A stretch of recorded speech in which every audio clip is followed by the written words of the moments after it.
आइए हम ये प्रार्थना ना करें कि हमारे ऊपर कोई मुसीबत ना आए, बल्कि ये प्रार्थना करें कि हम उसका निडरता से सामना करें। नमस्कार, वंदन, अभिनंदन। मैं Kanupriya, Prince Civil Service Wing की छात्रा, आज के इस स्पेशल इंटरैक्टिव सेशन में आप सभी का स्वागत करती हूँ। आज के इस सत्र की रूपरेखा निर्धारित की गई है आपके लिए और हमारे नव प्रवेशित फर्स्ट ईयर के विद्यार्थियों के लिए। This interaction is between our enthusiastic first year students and our well experienced third year mentors. So please feel free to ask your question, and without getting further delay, let us dive into the conversation. So पहला मौका मैं देना चाहूँगी वाजिफा को। Hello Anshudi, this is Wajifa from BA first year. मेरा question ये है कि यूपीएससी जब भी CSE का एग्ज़ाम कंडक्ट करवाती है तब उसमें 13 लाख प्लस स्टूडेंट्स अप्लाई करते हैं। हर एक सीट पे 1000 ऑफ स्टूडेंट्स को मतलब पीछे करना काफ़ी टफ कंपटीशन हो जाता है। So at that time if for some reasons you are unable to do so then what is your plan B? ये प्लान बी होना भी चाहिए या नहीं?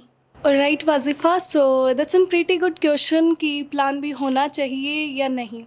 So UPSC civil services examination अगर एक चक्रव्यूह है और हम अभिमन्यु की तरह उसमें फंस चुके हैं तो हमारा प्लान बी हमें अर्जुन की तरह उसे निकालने में मदद कर सकता है।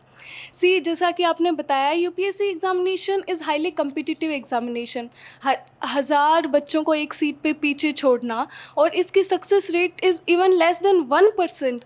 तो अगर हमारे पास प्लान बी है तो ये हमारे करियर की स्टेबिलिटी और सिक्योरिटी दोनों को इंश्योर करता है। लेकिन सिक्के के दो पहलुओं की तरह इसके कुछ ड्रॉबैक्स भी हैं, जैसे कि ये हमें करियर ओरिएंटेड से करियर डाइवर्जन की तरफ शिफ्ट कर सकता है, दैट इज़, और फोकस ओरिएंटेड से फोकस डाइवर्जन की तरफ शिफ्ट कर सकता है।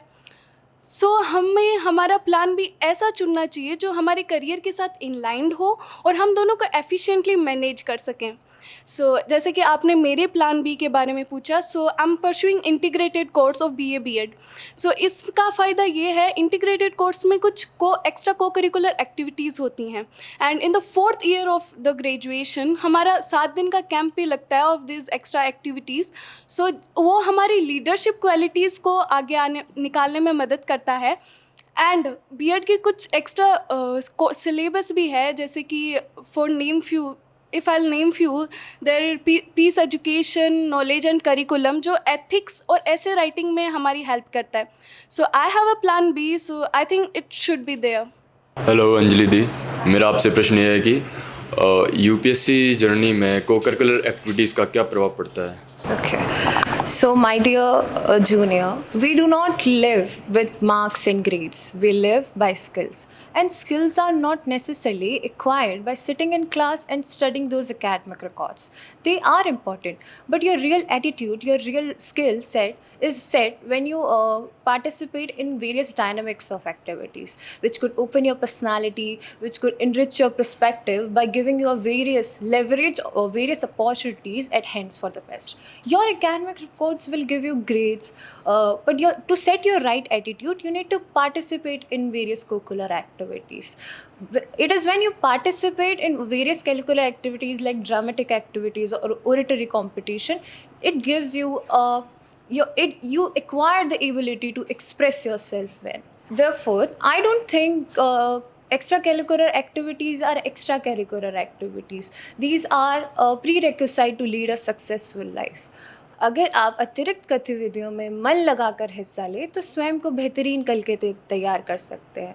और ज़रूरी नहीं सारे सबक किताबों से सीखे जाएं, कुछ सबक ज़िंदगी भी सिखा देती है। तो अनुभव के लिए तैयार रहें और वो अतिरिक्त गतिविधियों से भी आती हैं। Thank you. Well said, Anjali, about the importance of co-curricular activities. So, Raghavendra, क्या आप बताना चाहेंगे कि आप ऐसी कौन सी करिकुलर एक्टिविटीज़ में इंगेज्ड हैं जो इस लॉन्ग जर्नी में आपकी हेल्प करने वाली हैं? मेरी करिकुलर एक्टिविटीज़ हैं सिंगिंग और ताइक्वांडो। नमस्कार, तो मेरा सवाल काजल दीदी से रहेगा। मेरा सवाल इस तरीके से है कि अगर आपका ये जो आपका सपना है सिविल सर्विसेज ज्वाइन करने का, अगर आप ज्वाइन कर लेते हो तो इसके आगे के आपके क्या विचार हैं? और आज की आपकी एक्सपीरियंसेस को देखते हुए आप अपने आप को आने वाले 5 सालों में कहाँ देखते हो? See, before moving further, I want to clarify that whether it is 5, 10 or 15 years, no matter. The ultimate goal of life is happiness. and what does it mean to happiness, it differs from individual to individual. And now I proceed to a question, my thought on life after IS. So my thought would be more clear if I know the purpose that why I'm joining this service. And in my case, I can't afford monotonous life for my rest of the life. So after clearing this exam, I will be on the other side where I will live my life fully, which is full of excitement and challenges as well, no doubt.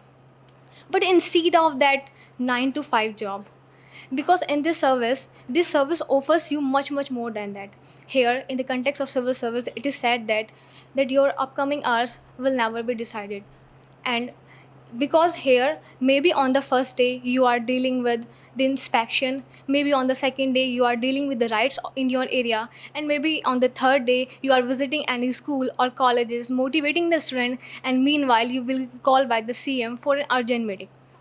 So apart from the versatility this job offers, here I will enjoy my each and every morning where I will get up with a purpose to serve my people in their bona fide, and in the evening when I will go to bed with more satisfaction. This would bring ultimate peace to me, and that is the real meaning of happiness in my life. And at last, I would say that after 5 years, wherever I would be posted, no matter, but I will enjoy my life. I will enjoy my work by contributing myself into the journey of India from being a developing nation to a developed nation. Thank you. Hello everyone, my self Palak and I am from BA first year. और मेरा question आपसे ही रहेगा कि दी हर एक parent के लिए like UPSC is everything, UPSC is supreme. हर एक पेरेंट चाहता है कि उनका बच्चा, मतलब मोस्टली चाहते हैं कि उनका बच्चा UPSC करे, चाहे वो साइंस बैकग्राउंड से हो, मैथ्स, कॉमर्स, ह्यूमैनिटीज़, एनीथिंग. लेकिन मुझे नहीं लगता हर बच्चे का ये ड्रीम होता है कि वो UPSC करे. आप भी एक UPSC एस्पिरेंट हैं, तो मैं आपसे जानना चाहूँगी कि ये आपका ड्रीम है, आपका पैशन फॉलो कर रही हैं, या आप अपने पेरेंट्स का ड्रीम फॉलो कर रही हैं? Your question is quite personal, but I want to say that dreams are not forced, and what are forced are not dreams at all. शुरुआत में मुझे नहीं लगा था कि मैं ऐसी किसी प्रिपरेशन में आऊँगी. It was my father's dream, but when I joined this institution, when I started my journey, I came to realise that at last I want to serve the society, and this field will give me this opportunity to make changes in the life of people from the grass root level. But as you have said that situations are not equal for all. Society हम माने या ना माने किसी तरह से individual को impact करती है, उनकी लाइफ पे उसका प्रभाव होता है. Like a Gujarati guy is expected to engaged in business and the Bengaluru individual to get a job in IIT, right? So at last I also think that it all lies in our hand. चाहे लाख दलदल हो, पैर जमाए रखिए, हाथ खाली ही सही ऊपर उठाए रखिए, और कौन कहता है कि छलने में पानी रुक नहीं सकता, बर्फ़ जमने तक हाथ जमाए रखिए. I like your question, thank you. Next in our queue is Khushi. Please proceed with your question. Hello Shivani दी, दिस इज़ खुशी. मेरा सवाल आपसे ये है कि what is the role of social media in your ongoing studies? It is useful और useless for you? Okay, so Khushi, it was a awesome question. So जैसे कि मेरी कलीग अंशु ने बताया कि हर सिक्के के दो पहलू होते हैं, तो I would also go with this aspect. एक जो सोशल मीडिया है वो एक मेजर मैटर बन चुका है कंसर्न का. जो बहुत सारे एस्पिरेंट्स होते हैं अपनी प्रिपरेशन के दौरान वो कंफ्यूज हो जाते हैं, कहीं ना कहीं टेम्पटेशन के शिकार हो जाते हैं. अगर मैं पॉजिटिव की बात करूं तो जैसे कि यूट्यूब है, आप उसके ऊपर जो प्लेलिस्ट होते हैं वो यूज़ कर सकते हैं. हमारे यहाँ प्रिंस सिविल सर्विसेज में आपको कंटेंट बेस्ट प्रोवाइड होगा, लेकिन अगर आपको एज ए रिविजन बेसिस पे वो वीडियोस यूज़ करनी है तो आप कर सकते हो. उसके अंदर आपको बहुत सारे एडिशनल चीज़ें मिलेंगी जो आप उन नोट्स में ऐड ऑन कर सकते हो. फॉर एग्ज़ाम्पल आप करंट अफेयर प्रोग्राम्स ज्वाइन कर सकते हो. एंड नेक्स्ट, एक जो ट्रेंडिंग ऐप है इंस्टाग्राम, उसके ऊपर जो बेसिकली स्टूडेंट्स हैं वो मिस्टेक क्या करते हैं कि वो जो कंटेंट क्रिएटर्स हैं उनको फॉलो करते हैं, सेलिब्रिटीज़ को फॉलो करते हैं. लेकिन उसके इंस्टीड आपको करना क्या चाहिए, बहुत सारे क्वेश्चन बैंक्स मिलते हैं वहाँ, आप उन पेजेस पे जा सकते हो, एनिमेटेड वीडियोस मिलती हैं और बहुत सारे मेंटर्स भी मिलते हैं. अब मेंटर्स का मतलब ये नहीं कि आप उनकी स्ट्रेटजीज़ को अपनी स्ट्रेटजी बनाओगे, स्ट्रेटजी तो आपको खुद की बनानी पड़ेगी. एक जो मोस्ट इम्पॉर्टेंट थिंग है वो है हार्ड कॉपीज़. आपको हार्ड कॉपीज़ की फिर ज़रूरत नहीं होती है, जैसे कि टेलीग्राम यूज़ कर सकते हो आप. अगर बात करूँ मैं टेम्पटेशन की, तो आपके पास दो ऑप्शन है, या तो आप पूरे कट ऑफ हो जाओ, आप अब कट ऑफ को भी आप एज ए पॉजिटिव देख सकते हो, जैसे कि 2023 के अंदर रैंक 31 लाए थे IAS आयुषी मैम। उन्होंने क्या किया, इसको एज ए मोटिवेशन यूज़ किया। शी वॉज़ लाइक कि अगर मैं IAS बन जाऊँगी तो अपनी ID पे IAS आयुषी लगाऊंगी, so you can use that. And the next option is आप सोशल मीडिया को एज ए रिवॉर्ड यूज़ कर सकते हो। आप हम ह्यूमन बींग्स हैं, रोबोट्स तो हैं नहीं। अगर आपका एक सेशन कंप्लीट हो जाता है तो आप एज ए उसे पॉजिटिव वे भी यूज़ कर सकते हो, अपने एंटरटेनमेंट के लिए यूज़ कर सकते हो। जो मोस्ट इंपॉर्टेंट चीज़ आती है वो ये आती है कि आपको सोशल मीडिया को यूज़ नहीं, यूटिलाइज़ करना है। सो आई वुड सजेस्ट कि use it sparingly. Thank you. Well said, Shivani. Instead of using social media, we have to utilize it. And everything has two sides. And it totally depends on us whether we use it to create ourselves or destroy ourselves. Unnati, it's your turn now. Hello, good morning. My self उन्नति चौहान। मेरा सवाल प्रिया दी से है। हम सब जानते हैं कि आंसर राइटिंग कितना इम्पॉर्टेंट रोल प्ले करती है यूपीएससी क्लियर करने के लिए। तो मेरा सवाल ये है कि आपने उसकी कंटेंट और स्पीड कैसे इम्प्रूव की? हाय उन्नति, बेसिकली अभी तक जो हमने आंसर राइटिंग करी है 12th क्लास तक, उसमें हमने चीज़ों को मगअप करा है और उसको उधर जाकर वॉमिट कर दिया, बस ये वही होता है। लेकिन यूपीएससी में हम जब मेंस लिखते हैं तो उसमें सारे फील्ड्स को कवर अप करके हमें अपना आंसर पुटअप करना होता है विद लिमिटेड टाइम। तो इसके लिए जो सबसे इंपॉर्टेंट थिंग होती है वो होती है नॉलेज। अगर आपके पास नॉलेज है तो आप चीज़ों को अच्छे से प्रेजेंट कर पाओगे, उस टॉपिक के ऊपर कमांड है तो आप कर पाओगे। तो एक्चुअली जो आंसर राइटिंग होती है उसमें 3 पार्ट होते हैं, इंट्रोडक्शन, बॉडी एंड कंक्लूजन। तो इंट्रोडक्शन को आप मोर इफेक्टिव बनाने के लिए क्या कर सकते हो, या तो आप जो आपके क्वेश्चन में की पॉइंट है उसको पिकअप करके उसको एक्सप्लेन कर सकते हो, या फिर सेकेंडली कोई फेमस पर्सनैलिटी है उसकी कोई कोटेशंस है उसको यूज़ कर सकते हो। थर्डली डाटा या फिर फैक्ट्स यूज़ करके आपको जो इंट्रोडक्शन है उसको इफेक्टिव बना सकते हो। उसके बाद आ जाता है आपका बॉडी। तो बॉडी को इफेक्टिव बनाने के लिए मेनली क्या होता है, हमें ना प्रॉब्लम्स दी होती है, उसका सॉल्यूशन ज़्यादा इंपॉर्टेंट हो जाता है कि वे फॉरवर्ड लिखना इंपॉर्टेंट हो जाता है। उसके बाद अपने बॉडी को आप इफेक्टिव बनाने के लिए फ्लो चार्ट्स का यूज़ कर सकते हो, डायग्राम, मैप्स, और जो सबसे इंपॉर्टेंट है वो होता है चीज़ों को अंडरलाइन करना। जो आपके की पॉइंट्स है जो आपको लगता है बहुत ज़्यादा इंपॉर्टेंट है उसको आप अंडरलाइन करो, जिससे कि जो एग्जामिनर आपकी आंसर शीट चेक करेगा तो उसका जो डायरेक्ट फोकस है वो आपके की पॉइंट्स पर जाएगा और ईजिली आपकी आंसर शीट है वो चेक हो जाएगी।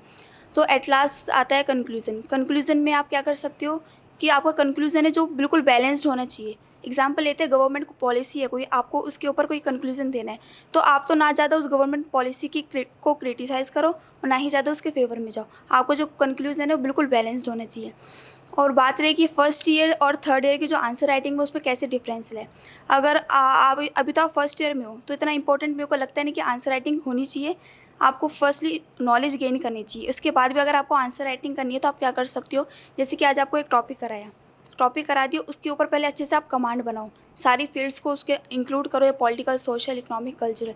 इंक्लूड करने के बाद जो उस टॉपिक की जो PYQs है, PYQs पिकअप करो, उस पर आप अपने आंसर्स लिखो और आपके जो फैकल्टी मेंबर्स है उससे चेक कराओ। ऐसा अगर आप डेली बेसिस पे करोगे तो आप खुद ही देख लोगे कि आपकी जो आंसर राइटिंग है फर्स्ट ईयर से लेके थर्ड ईयर तक बहुत ज़्यादा इंप्रूव हो जाएगी। और एट लास्ट आपको तो पता ही है, practice makes a man perfect. So with this you can improve your answer writing. Thank you. We all know that practice makes a man perfect. इसीलिए कबीरदास जी ने भी कहा है, करत करत अभ्यास के जड़मति होत सुजान, रसरी आवत जावत के सील पर परत निशान। अगली बारी है अंजलि की। थैंक यू कनु दी। दिस इज़ अंजलि शर्मा और मेरा क्वेश्चन अक्षय भैया से है कि प्रेजेंट टाइम में अगर हम यूपीएससी की सिलेक्शन रेट को देखते हैं तो उसमें डॉक्टर्स और इंजीनियर्स का जो रेशियो है वो लगातार हमें बढ़ता हुआ बताया जा रहा है। क्या ये बात वाकई में सही है, और अगर ये बात सही है तो ऐसा क्यों हो रहा है? इन प्रेजेंट टाइम बहुत लोगों का कॉमन परसेप्शन होता है कि इंजीनियरिंग और मेडिकल स्टूडेंट्स का सिलेक्शन रेट कम है as compare to humanities. But अगर आप डेटा को डीपली एनालाइज करेंगे तो आपको पता चलेगा कि उनका पार्टिसिपेशन भी ज़्यादा है। और let you understand in simple words कि अगर 10 लाख लोग फॉर्म फिलअप करते हैं यूपीएससी का तो उसमें से अराउंड 7 लाख लोग इंजीनियर्स या डॉक्टर्स फील्ड से होते हैं। सो इनका मतलब यूपीएससी में सिलेक्शन रेट भी ज़्यादा है। और in real world scenario UPSC के इंटरव्यू में जो कैंडिडेट्स बुलाए जाते हैं और जो लोग सेलेक्ट होते हैं, अगर उन दोनों का रेशियो देखते हैं तो इंजीनियरिंग और मेडिकल स्टूडेंट्स के सिलेक्शन रेट, सक्सेस रेट कम है एज़ कम्पेयर टू ह्यूमैनिटीज़। और अगर हम स्टैट्स को उठा के देखते हैं तो ह्यूमैनिटीज़ के अराउंड 45% सक्सेस रेट है और जो इंजीनियरिंग और मेडिकल स्टूडेंट हैं उनके 39 to 40% है। सो हमें एक्सक्लूसिव नंबर पे ध्यान नहीं देना चाहिए, हमें रियलिस्टिक सक्सेस रेट पे ध्यान देना चाहिए। Thank you, Akshay. Success in UPSC is more about individuals' efforts, determination, hard work, and skill rather than study of a particular field. Let us next hear it from Saraswati. What is her question? Thank you कनु दी। My self Saraswati. मेरा question रहेगा अनु दी से कि Hindi medium के बच्चों का selection English medium की तुलना में कम होता है, तो क्या ये सच है? अगर है तो इसके क्या रीज़न हो सकते हैं? तो आपका सवाल ये है कि सिलेक्शन कम क्यों होते हैं और इसका रीज़न क्या है। तो ये बात सच है, सिलेक्शन थोड़े कम होते हैं। अगर हम देखें तो 2015-16 के अंदर जो सिलेक्शन रेशियो है वो 4 से 5% रहा है, क्योंकि बच्चे ज़्यादा इंग्लिश मीडियम प्रेफर करते हैं। देखा जाए तो 14,000 कैंडिडेट्स सिविल सर्विस एग्ज़ामिनेशन में पार्टिसिपेट करते हैं, जहाँ में केवल 1400 ही इंग्लिश मीडियम प्रेफर करते हैं और 500 हिंदी मीडियम सेलेक्ट करते हैं, जिनमें कुछ का ही सिलेक्शन हो पाता है। तो हिंदी के अंदर इसलिए कम सिलेक्शन होता है क्योंकि हिंदी के अंदर जो कंटेंट होता है वो कम अवेलेबल होता है और इंग्लिश में हम हर चीज़ का कंटेंट अवेलेबल होता है। वैसे देखा जाए तो बचपन से ही बच्चों को इंग्लिश मीडियम में प्रेफर किया जाता है, क्योंकि पहले ज़्यादा हिंदी मीडियम में डाला जाता था और उस मुकाबले अब देखें तो इंग्लिश मीडियम में ज़्यादा बच्चों को डाला जाता है, जिससे कि वो उस तरफ ज़्यादा गौर करते हैं। तो ये सिर्फ हमारे एक सोच का फ़र्क है कि हिंदी मीडियम वाले इतने कम क्यों हैं। बस एक माइंड सेट है ये हमारा, क्योंकि दोनों ही इक्वल हो सकते हैं। Thank you, Anu. Saraswati, you raised a vital question about the representation of Hindi medium students in UPSC exam. Ensuring equal opportunities to all is what matters. चलिए आगे बढ़ते हैं अमित की तरफ। आपका क्या सवाल है, आप किससे पूछना चाहेंगे? Please go ahead. Hi Shivani, मेरा सवाल आपसे ये रहेगा कि यूपीएससी की तैयारी में बैंक ऑफ रिसोर्सेज मिल जाती है, मगर क्या पढ़ना है वो इतना इंपॉर्टेंट नहीं है, मगर क्या छोड़ना है वो ज़्यादा इंपॉर्टेंट है। इस पर आपकी क्या राय रहेगी? Okay, so UPSC is an unpredictable exam. तो आप यहाँ पे जो 80-20 का रूल है कि मतलब 20% में से 80% जो आपका एग्ज़ाम आता है वो यहाँ बिल्कुल अप्लाई नहीं होता। तो सबसे पहले आपको पता होना चाहिए कि आपका सिलेबस क्या है, और उसके बाद आपको PYQs के अंदर से गो थ्रू करना है। एंड देन उसके बाद बात आती है आपकी कंटेंट की, आपको वो चूज़ कैसे करना है। तो वो होगा, आप जैसे टॉपर्स शो होते हैं उनके अंदर आप टॉपर्स की जो स्ट्रेटजीज़ देखेंगे, उनके रिसोर्सेज देखेंगे, तब आपको पता लग जाएगा कि वो कॉमन रिसोर्स ही यूज़ करते हैं मैक्सिमम। अब गलती क्या कर देते हैं कि जो यूपीएससी हमेशा बच्चों को कंफ्यूज करने के लिए 2 से 3 क्वेश्चन अलग बुक से डाल देती है, लेकिन अब आप एक पूरी बुक को कवर करोगे सिर्फ उन 2 से 3 क्वेश्चंस के लिए। That's not the smart work. आपको करना क्या है, स्मार्ट वर्क करना है। आप जैसे कि यूपीएससी के कुछ फेवरेट क्वेश्चंस होते हैं, जैसे कि जियोग्राफी से मैपिंग हो गई, हिस्ट्री से बुद्धिज़्म, जैनिज़्म, भक्ति एंड सूफी हो गया, और पॉलिटी में पार्लियामेंट हो गया। तो जो मेजर थिंग है वो ये है कि जो किंग है वो है कंटेंट। तो आपको मल्टीपल रिसोर्सेज की जगह एक रिसोर्स से मल्टीपल रिवीजन रखना है। मैं शीतल, मेरा आपसे ये क्वेश्चन है कि 12th के बाद आपके पास बहुत से ऑप्शन थे, बट आपने प्रिंस कॉलेज को चुना। प्रिंस कॉलेज में आपका 3rd ईयर चल रहा है, तो मुझे ये पूछना था कि इतने सालों में आपने मतलब आप में क्या डेवलप हुआ, क्या आपने चेंजेस देखे खुद में? तो शीतल, आप जिस तरह पूछ रहे हैं कि क्या बदलाव आए हैं जब से कॉलेज ज्वाइन किया है, तो जब स्कूल की बात थी तो हम इतना सीरियसली नहीं लेते थे चीज़ों को कि आगे हम करियर में क्या सोचेंगे, क्योंकि हम उस टाइम कंफ्यूज रहते थे कि हम क्या सेलेक्ट करें क्या नहीं। उस वक्त हमें बताने वाले भी बहुत होते हैं कि हमें क्या करना है क्या नहीं करना है। जब से हम कॉलेज ज्वाइन किया है तो इतने चेंजेस मैंने देखे हैं, इतनी रिस्पॉन्सिबिलिटी बढ़ी है कि हम अपने करियर के बारे में सोचने के लिए बहुत ज़्यादा सोचते हैं। एक तरह से रिस्पॉन्सिबिलिटी ज़्यादा बढ़ जाती है हमारे लिए, क्योंकि हम आगे सोचते हैं कि अगर हमने 3 साल कर ली हैं तो अब अगले साल और क्या करना है। तो ये हमारी लाइफ के अंदर एक चेंजेस लेके आते हैं। और बात की जाए तो मैंने ये कॉलेज क्यों चुनी, क्योंकि यहाँ पे बहुत ही अच्छा तरीका होता है पढ़ाई का भी, और हर चीज़ एकदम परफेक्ट वे में मिलती है, और हर पीरियड भी एकदम अच्छे तरह से लगता है, और नोट्स भी प्रीफर होते हैं, और टाइम टू टाइम एग्ज़ामिनेशंस भी होते हैं। सो बदलाव यही है कि जो बदलाव आते हैं वो हमारी ज़िंदगी के लिए अच्छे होते हैं, क्योंकि कभी उतार चढ़ाव भी आते हैं, उन्हें हमें समझना पड़ता है, और कुछ चीज़ों को हम समझ नहीं पाते हैं। लेकिन ये जो उतार चढ़ाव आते हैं ज़िंदगी के अंदर, हम जो इन्हें फेस करते हैं तो ये हमारी ज़िंदगी को आगे बढ़ाते हैं, क्योंकि ये मदद करते हैं हमारी ज़िंदगी में कि हम आगे कैसे सोचें, क्या करें, जिससे हमें ये लगता है कि ज़िंदगी में कुछ करने के लिए है आगे। First of all, good morning to all of you present here. Myself Rishika, and I want to ask my question from Harsh brother, that how do you feel after coming in Prince College, as you met 3-4 IS officer in this journey? So which is golden opportunity for you, and what the new things you learned from here? So you are like a little sister to me. So I'd like to answer in that way. You asked कि हम यहाँ आए और हमने 3-4 IS से मिले. It's for you. We have been here since 3 years and we have met 8 to 10 IS in our life. और मैं यहाँ आने से पहले किसी IS से नहीं मिला था. हम यहाँ आते हैं तो जैसे प्रिंस इंस्टीट्यूट है. Prince institute is a kind of its own institute. Prince is a far successor. Prince ने सक्सेस किया है सबको, प्रिंस ने एक सक्सेस दी है, और प्रिंस एक स्टोरी बताता है, और प्रिंस को देख के इट्स लाइक बहुत सारे इंस्टीट्यूट्स खुले हैं. तो आपका जो क्वेश्चन है वो ये होल्ड करता है कि हमने इतने IS मिले हैं, so what do we learn from them. Just like there was a question कि डॉक्टर्स है, इंजीनियर्स है. We met many IS. The last we met was Dr. Engineer Rakesh Khialia sir. He was an engineer. We met many doctors and many engineers in this life. So हमें उनके life experiences पता पड़ते हैं, हमें patience, perseverance, consistency और complete syllabus को revise करने के टिप्स पता पड़ते हैं. विच लाइक हमारे टीचर्स है who had been in this journey for years and so long, and one they are जिन्होंने सक्सेस अटैम्प्ट की है. तो हमें दोनों के एक्सपीरियंस से सीख मिलती है. हमें हमारे टीचर्स बताते हैं कि हमें क्या नहीं करना चाहिए, और हमें जो सेलेक्टेड कैंडिडेट्स हैं वो बताते हैं कि हमें क्या करना चाहिए. What should we do different from others, जो हमें इस कंपटीशन में स्टैंड आउट कर पाएँ, हम इस कंपटीशन में खड़े रह पाएँ. तो main thing is we have to focus on patience, perseverance, consistency. The way we will be consistent, we will get success faster. Thank you, Harshvardhan, for sharing your experience and personal growth. If I say about Prince, it is an institution that supports growth, empowers students, and prepares us thoroughly for the UPSC exam.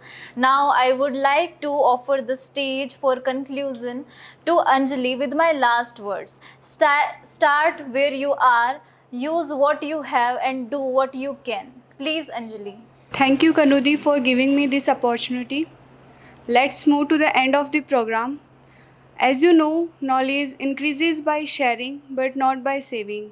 So, we want to thank our seniors to share their knowledge regarding their preparation of UPSC, RPSC, SSC CGL, and more, and experience of studying in the institute like Prince Civil Services. And also, we are very grateful to Prince Institute and its management, who provides us continuous opportunities to achieve the success. And at last, I would like to say that if you also have wish to make your future bright, then join Prince Civil Services as soon as possible.